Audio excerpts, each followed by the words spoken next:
Alexandre, comment vas-tu? C'était un grand plaisir de te revoir l'autre soir. Tu vas bien? Quoi de neuf? Hello, everyone. Our friend Alexander the painter, hailing from Montmartre, is in the audience. I'd like to give a special shout out to this certain gentleman, half American, half French. Anyhow, that was an abbreviated performance of Très bien. Très bien, Alexandre. Merci beaucoup. Tu fais quoi actuellement? Tu es en train de faire un tableau? It has the longest title in the Nabucco Dinosaur catalogue of a song that's never been released. And it's called This is the Beginning of the End of the Decade.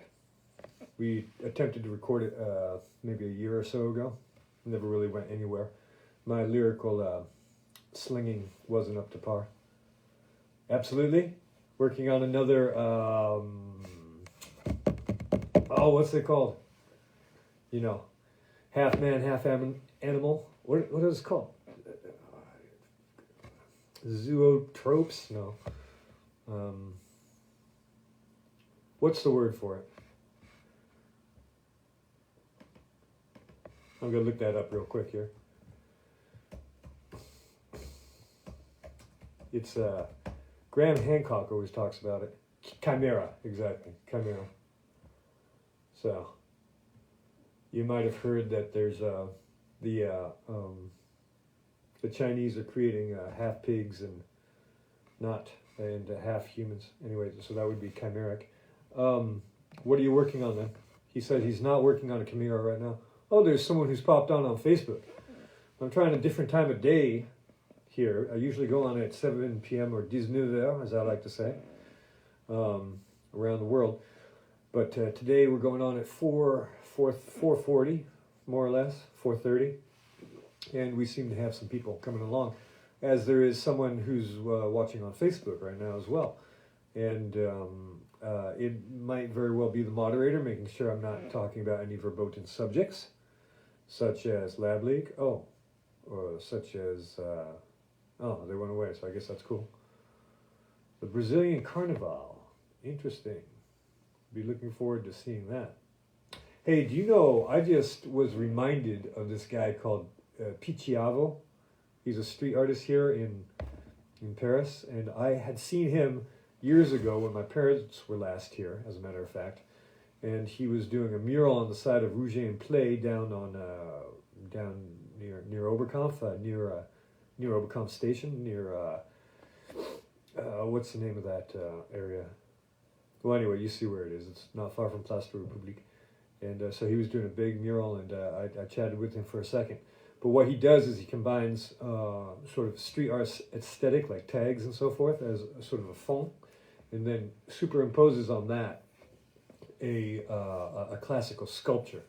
And so, you know, like Venus de Milo, something along those lines. I mean, that would just be a typical example. But so he incorporates it into that, so it's super colorful with the contrast of the alabaster white sculpture.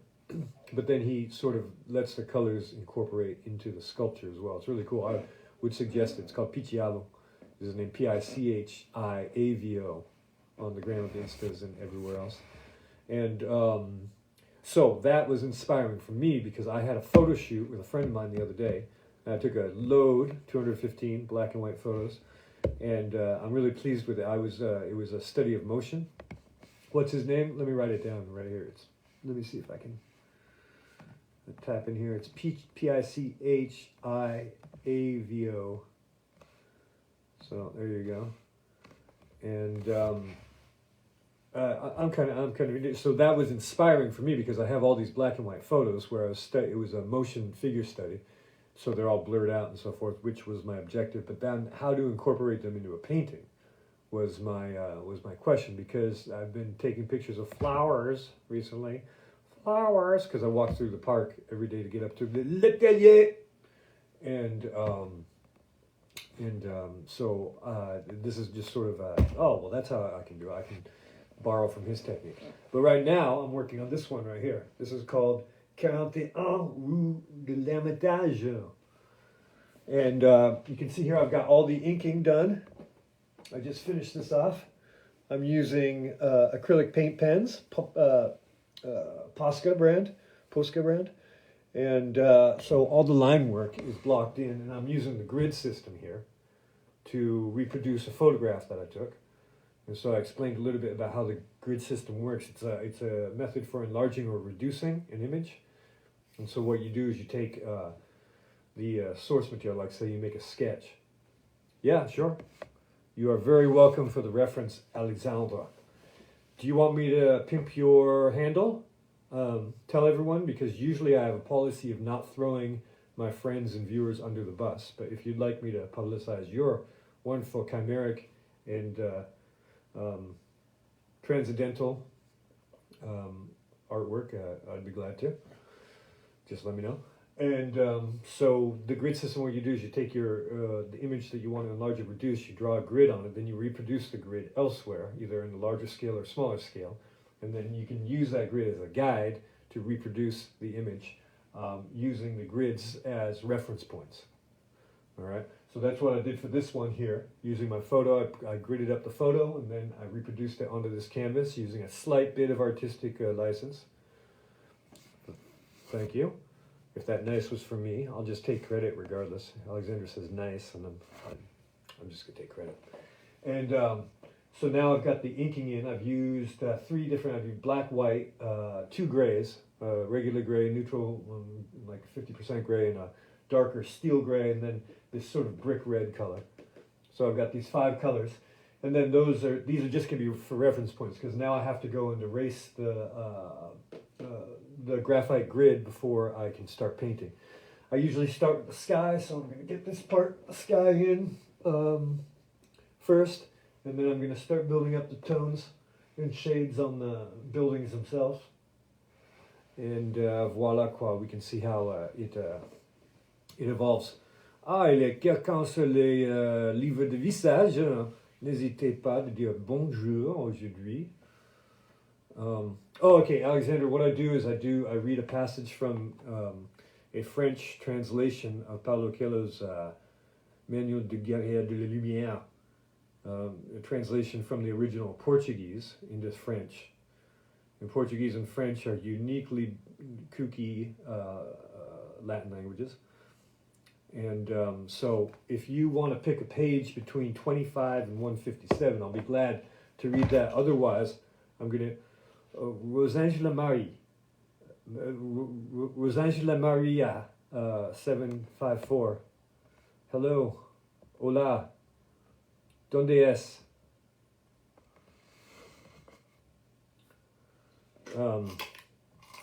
So what? If you don't, if you can't think of a number between 25 and 157, then I'm going to use the coin-based. Yeah, right. Yeah, hopefully we can do it for real pretty soon here. Nella's organizing a show. I'm sure you're going to be part of it. So maybe I'll bring this one up if I get it finished in time. If you can't think of a number, then I'm going to use the coin method. So first number is 2. Second number is 100, 102. And 100, 300, 302. So that's not going to work. So maybe page 32. Cut it down, get rid of that 0 of that tens place. Yeah. So let's see, wait. So 32, is that what we decided? Okay, that might work. Avant d'entreprendre 90. Okay, I'm gonna, because the first word there, d'entreprendre, un combat en potent, d'entreprendre, that means join into, I imagine. Am I right? I wasn't quite sure. So 90 is la racine latine du mot responsabilité révèle sa signification. C'est la capacité à répondre, à réagir. The root of the Latin word responsibility reveals its meaning. It's the capacity to respond, to act, to react.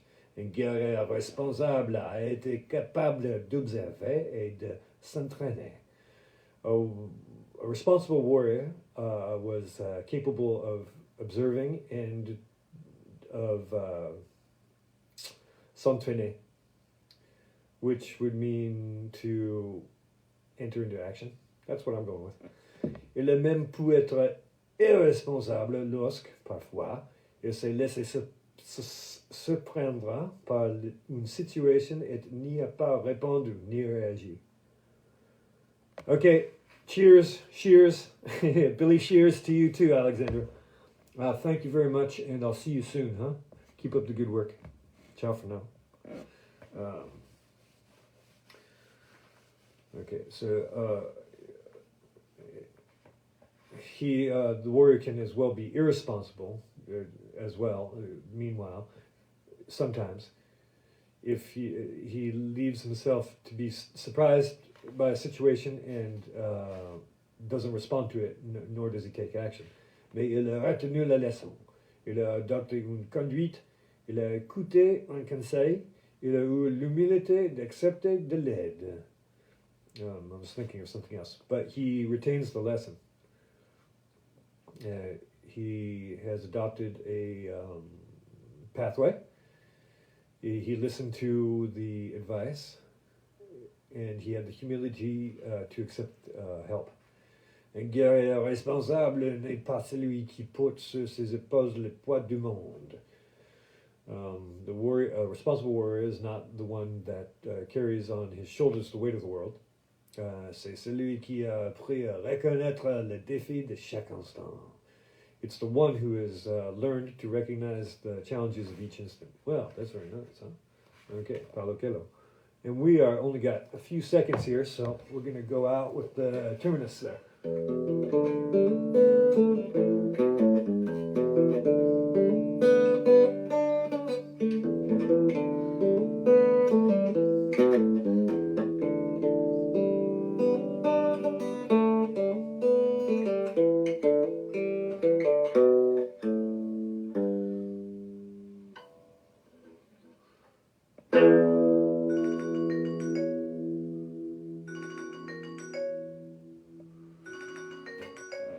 The bell tolls. Ciao for now. Thanks again, Alexander. Oh man, oh man.